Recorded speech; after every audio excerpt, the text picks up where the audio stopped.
I'm so happy to show this to you. This is our latest magazine and box kit from Practical Publishing.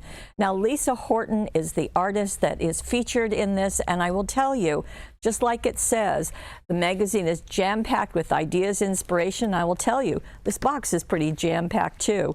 Well, there's the magazine with all of the instructions, but let me show you what else you're going to get. You are going to receive all of these stamps, so that's a beginning, and doesn't that look fun? So I thought this was interesting, and wait till you see what you can do with it. So there's quite a few right there, and you also get an embossing folder, and I think this plaid is really fun. You also get these die cuts, cutting dies. There are 1, 2, 3, 4, 5, 6, 7, 8 of them. And this is unusual and very nice to see, the self-adhesive little buttons. So all of these are going to make some very creative crafting. So let me show you what's in the magazine, and you can choose for yourself. By the way, there are also papers and cutouts in here. So when I get to them, I'll show you. And this is just what's in the box, just to give you an overall look. Like I said, there's a lot of stuff. The 8-piece flower die, the stamps, there are 15, and that embossing folder.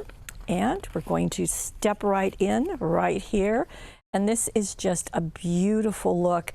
And I thought this was really pretty, using that embossing folder and lightly inking it after you've embossed it, adding some of the stamped images. Just really, really nice. And here we have more, a garden party. I thought that was really cute to have that evacuated front of the card and to play with that.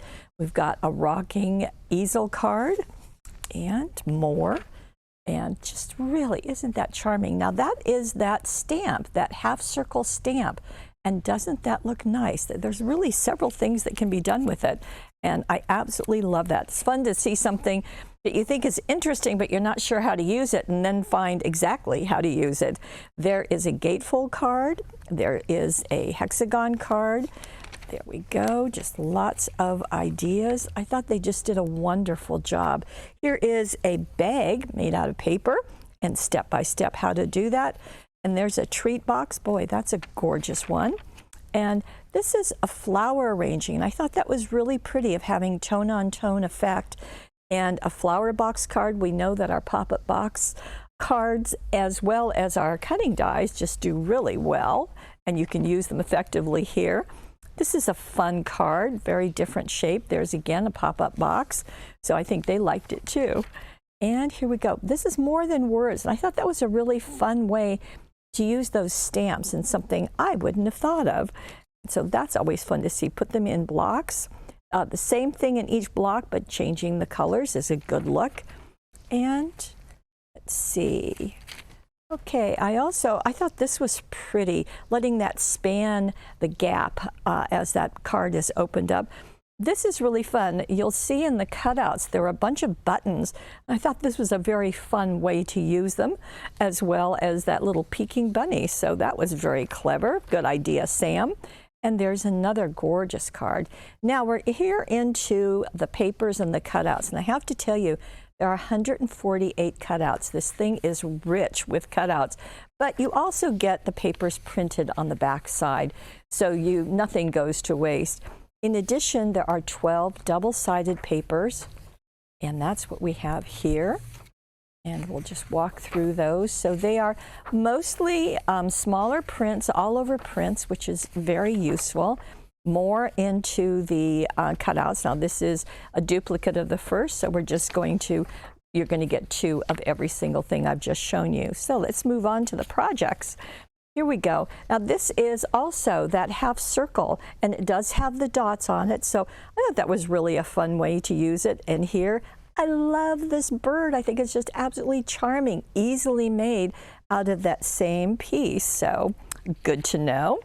And here we have called Whipped into Shape, just very, very fun, very colorful, a easel card.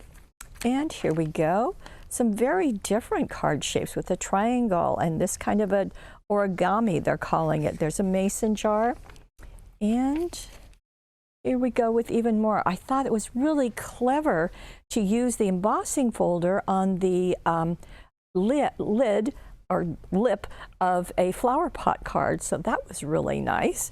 And you can see the circles within circles, works really well. Color Me Pretty, it's showing you how to do some watercoloring with your stamp set, a useful tool, and you can see some of the looks, just really pretty. And we've got more.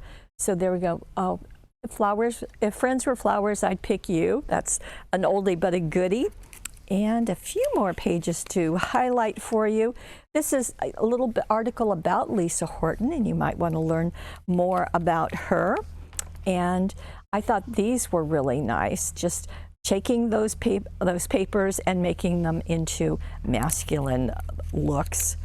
And then we have some more, just some really lovely cards. All of this, and I think this is quite a treasure, in the Lisa Horton magazine and box kit, with also the magazine, those stamps, the embossing folder, the cutting ties, and the self-adhesive dots. All of it here, all of it right now, and exclusively yours at paperwishes.com.